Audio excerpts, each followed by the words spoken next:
उत्तर प्रदेश को देश का राजनीतिक केंद्र कहा जाता है। लोकसभा चुनाव हो या विधानसभा चुनाव, यहाँ सभी पार्टियां अपना वर्चस्व कायम करने में पुरजोर कोशिश करती हैं। अब जब उत्तर प्रदेश में विधानसभा चुनावों का ऐलान हो चुका है तो सभी पार्टियों ने अपनी कमर कस ली है। विधानसभा चुनाव से पहले समाजवादी पार्टी ने कांग्रेस के साथ गठबंधन कर लिया है, तो वहीं बीजेपी भी नोटबंदी के मुद्दे को चुनावों में भुनाने की कोशिश में है। वहीं बीएसपी प्रमुख मायावती भी पीछे नहीं है। ऐसे में हम आज नोएडा के सरफाबाद गांव में आ चुके हैं। हम यहां के स्थानीय लोगों से बात करने की कोशिश करेंगे और उनसे जानने की कोशिश करेंगे कि आने वाले चुनाव में वो क्या सोचते हैं। हम आपसे ये जानना चाहते हैं कि अखिलेश सरकार ने आपके यहाँ कितना विकास कार्य कराया? कुछ ना करा उसने, तो यहाँ पे ना करा भैया, कुछ भी ना करा उसने। लेकिन सरकार तो काफी कुछ दावे कर रही है कि उन्होंने आप यहाँ पे काफी विकास करा है। अपने क्षेत्र में कर रहा है, यहाँ ना कर रहा कुछ भी। यहाँ पे कुछ नहीं करा? यहाँ कुछ नहीं कर रहा है, तो नोएडा में ना कर रहा। अच्छा, आपके यहाँ कितना विकास कार्य कराया है अखिलेश ने? हमारे यहाँ तो बहुत कुछ कर दिया। जितने वहाँ के आवे के गुलाम सिंह एरिया के सब ने गनमैन बना रखे, नोएडा लूट लूट खा रहे हैं, चौकी नौकरी कर रहे हैं, 15-20 हज़ार ले रहे हैं और यहाँ के लोग परेशान है, कुछ नहीं कर रहे। बताओ क्या है?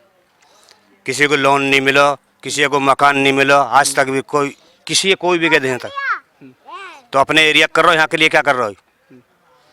और अगर आपसे कानून व्यवस्था की बात करें तो आपके यहाँ कानून व्यवस्था कैसी है? कानून व्यवस्था तो हमारे यहाँ कुछ नहीं है, इनको राज चल रहा है, ज़्यादा उनका राज है। अच्छा, हाँ। और अगर नोटबंदी की बात करें तो नोटबंदी के फैसले को आप कैसे देखते हैं? हमें तो नोटबंदी का हम तो भूखे मर रहे हैं, मजदूरी नहीं मिल रही, काम धंधे सब ठप हुए पड़े हैं, हर आदमी मजबूर है। किसी तो पैसा मांगते का, किसी टैक्स पे लेते हैं तो वो भी ना देते, कहते पैसा ही नहीं, नोटबंदी है तो कहाँ से लाएं? छोटे छोटे बच्चे क्या गुजारा करेंगे उनके? कोई मजदूरी नहीं। चुनाव आने वाले हैं तो आपको इस बार क्या लग रहा है कि उत्तर प्रदेश में किस पार्टी की स्थिति मजबूत है? बहन माया कुमारी की मजबूत है स्थिति और हमेशा वो पूरी 300 से ऊपर आंकड़ा से सीट पार लेंगे। ऐसी क्या वजह आपको नजर आ रही है कि इस बार मायावती 300 से ऊपर सीटें ले आएंगी उत्तर प्रदेश में? उनका शासन बहुत अच्छा है, गुंडागर्दी खत्म करती है और गुंडों को तो बस जेल में ही बंद कर देती है। इसलिए सबका आवाज़ है बहन जी, इस बार 300 से भी ज़्यादा ऊपर से जीतेंगे। और जो मौजूदा सरकार के उसके कार्यकाल में कानून व्यवस्था कैसी रही है? गुंडा राज रहा, आप लोगों को पता है सबको, कितने रैप हुए हैं, कितने क्या हुआ है, कहाँ पर लड़की सुरक्षित नहीं है, आपको क्या दुनिया को पता है। गुंडा राज पूरा तरफ से बेकार रहा उसका। अगर रोजगार की मामले में बात करें तो आपको क्या लगता है कि सरकार ने अपने जो इस रोजगार दिलाने में कामयाब रही है? नहीं, कोई रोजगार दिलाने में कामयाब नहीं है। यहाँ पर जो भी यहाँ के लोकल आदमी हैं उनको तो रोजगार मिल ही नहीं रहा। उनको बोलते हैं कि लोकल आदमी रखेंगे नहीं, जो कंपनी हमारी ज़मीन भी चली लोगों की यहाँ। अच्छा। वो ज़मीन चली, इसमें लोकल आदमी रखते ही नहीं है, बोले लोकल को नहीं लेंगे। इटावा मैनपुरी उधर के ही सब कुछ भरते हैं उस कंपनियों में। इस बारे में आपने कभी किसी से शिकायत की? शिकायत तो किया, कोई सुनने वाला कौन है? किससे शिकायत करें? शिकायत करने वाला सुनने वाला कोई नहीं है। सुने कौन? और अगर हम बीजेपी के बारे में बात करें तो इस बार उत्तर प्रदेश में बीजेपी को कैसे देख रहे हैं? बीजेपी में भी गुंडा माफिया, पूरे गुंडा राज है, उन्हें पैसे वाली पार्टी हो। आप लोग सबको पता है कि बीजेपी सभी पैसे वाली पार्टी है, सभी पैसे वाले लोग हैं उसमें। वो छोटे आदमी को देख के नहीं चलते होंगे। और हमको तो लगता है नोटबंदी भी कोई, उसमें गरीब आदमी जो है मजदूरी कर रहा है उसको दे दिया, जो कंपनी में 1-2 है भी तो उसको चेक दे दिया, चेक भी उसको मिल नहीं रहा, वहाँ से लोग भूखे मर रहे हैं। नोटबंदी करना था इन्होंने पूरा ठीक करके करना था, जिससे गरीब आदमी परेशान नहीं होता। 500 के नोट से 300 रुपये मिले हैं, 500 का देख। जो पुराने नोट मिले हैं 300 लोगों ने लिए, बेचारे गरीब आदमी कहाँ से करें? वो दुकान वाला देता नहीं, बोला ला 300 का सामान ले ला, 500 दे दे। अरे ये हुआ पूरा, सबको पता है। यहाँ पे कुछ एक और लोग भी मौजूद हैं, हम उनसे भी बात करेंगे, उनसे जानने की कोशिश करेंगे। अब जब उत्तर प्रदेश में गठबंधन हो गया है समाजवादी पार्टी और कांग्रेस के बीच, तो आपको क्या लग रहा है कि उत्तर प्रदेश की इस बार कुछ स्थिति बदलेगी? उनसे कुछ नहीं बदलेगी, वो तो बहन करेगी जो भी करेगी यहाँ पे। ऐसा क्या वजह लग रही है कि आपको उत्तर प्रदेश का विकास मायावती ही कर सकती है? मायावती इसलिए करेगी, गुंडा राज खत्म हो जाता है, सबसे बड़ा तो गुंडा राज खत्म होएगा ना, उसीलिए तो सबसे बढ़िया सही रहेगा। बीजेपी की बात करें तो बीजेपी को कैसे देखते हैं इस बार? बीजेपी तो कभी हम देखें ही ना, बीजेपी तो। ऐसी क्या वजह है कि आप बीजेपी को नहीं देखना चाहते? भूखे मर रहे हो, बीजेपी देख के क्या करेंगे? जब अभी भूखे मार दिए, आगे क्या करेंगे उसका देख के? अब तो देख लिया हमने बीजेपी, बस यही और क्या। तो नोटबंदी के फैसले से आपको कितनी परेशानी हुई? परेशानी ढाली बैठे घर में अपने, और कहा कुछ पैसे लाइन में लग के 24 घंटे लगे रहिए वहाँ। मैं सुबह जाकर 4 बजे लाइन में लग जाए, जब भी पैसा ना मिले और डंडा और बजे हमारे आज के काम में।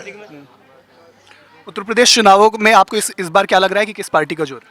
बहन कुमार मायावती का जोर है। और जो मौजूदा सरकार है अखिलेश सरकार, उससे आप कितना संतुष्ट हैं? ये गुंडा राज है पूरा जी। गुंडा राज। हाँ जी। और इसके अलावा आपको क्या लगता है कि उत्तर प्रदेश सरकार की क्या क्या कमियां रह गई? कमी सबली कमी रहेगी। बताओ यानी मुलायम सिंह ने अखिलेश ने करा क्या है इस देश के लिए? जो करा सफाई के लिए करा, हमारे नवेटा के लिए कुछ करा हो, कुछ करा हो तो हमें बताओ आज तक। कई स्कूलों में वजीफा तक के बंद कर दिए बच्चे के, पेंशन भी बंद कर दी। जो बड़े बूढ़े की पेंशन आवे वो पेंशन तक भी बंद हो गई। राशन कार्ड भी बंद हो गए। 5 साल में राशन कार्ड तक भी नहीं मिले। बताइए क्या 5 साल में राशन कार्ड भी नहीं बन सकते? इस पे राशन कार्ड भी बनाया था, अपना चिन्ह लगा के बनाया, फोटो लगा के। बताओ अपनी मनमानी कर रहे हैं सब। और जो बने भी कुछ मिले भी तो उनके 20-20 रुपए लिए जा रहे हैं। और रोजगार दिलाने में जो सरकार है वो कामयाब रही या नहीं? कामयाब नहीं रही जी। आज के लोग सब भूखे मर रहे हैं। कोई किसी के लिए कोई हिल्ला ही नहीं है। जो भी आ रहा पूरा वो लोग पैसा कमा रहा है। आज के लोग घर घर में ठाली बैठे हैं। ये तो बात है कि जब हम लोगों से पश्चिमी उत्तर प्रदेश में विशेषकर जब उनका रुझान जानने के लिए जाते हैं तो ये मोटा मोटी तौर पे सामने बात आ रही है कि अखिलेश सरकार ने विशेषकर पश्चिमी उत्तर प्रदेश के साथ पक्षपात या फिर आप कह सकते हैं कि भेदभाव किया है। यहाँ लोग काफ़ी ज़्यादा निराश हैं। उन सभी का यही सामने कहना होता है कि जो सरकार है वो सैफई या फिर आप कह सकते हैं कि उत्तर प्रदेश के दूसरे इलाकों में काम कराई, लेकिन पश्चिमी उत्तर प्रदेश में कुछ भी कार्य नहीं करा है। लोगों को ना तो रोजगार दिला पाई, ना ही कानून व्यवस्था, इसके अलावा जो मूलभूत सुविधाएं हैं उसमें भी सरकार कहीं ना कहीं असफल साबित हुई है। और भी यहाँ पे युवा हैं, लोग हैं, उनसे हम बात करने की कोशिश करेंगे।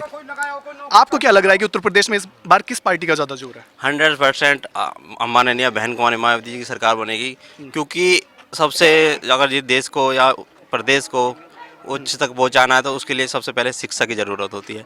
यहाँ गरीब बच्चा स्कॉलरशिप बेस पे एडमिशन तो ले लेता है, बट समय से स्कॉलरशिप ना आने के कारण उसे उत्पीड़नता और जो डीन होते हैं कॉलेजों के उनसे सुनने को मिलता है। उनसे बार बार उन्हें परेशान किया जाता है कि फीस लाइए और अंत में आके वो बच्चा कॉलेज छोड़ने की कोशिश करता है और 100% छोड़ ही देता है। जैसे कि मैं एक उदाहरण हूँ, ग्रेटर नोएडा के एक्यूरेट इंस्टीट्यूट एंड मैनेजमेंट से बीटेक कर रहा था और वहाँ पे फीस बार बार मांगने की वजह से मुझे मतलब मानसिक रूप से प्रताड़ित किया जाता था और मैं अंत में आज आपके सामने कॉलेज छोड़ के खड़ा हूँ और वर्तमान में बीए कर रहा हूँ और भविष्य में कोशिश करूँगा कि एक IAS बनने का और ऐसी तमाम संस्थाओं को नष्ट करने की कोशिश करूँगा जो इन भारत के भविष्य को नष्ट करने की कोशिश की जा रही है। इसलिए 100% एकमात्र सरकार ऐसी है आदरणीय बहन कुमारी जी की और 100% उन्हें वोट दूंगा और उन्हीं की ही सरकार बनाऊंगा।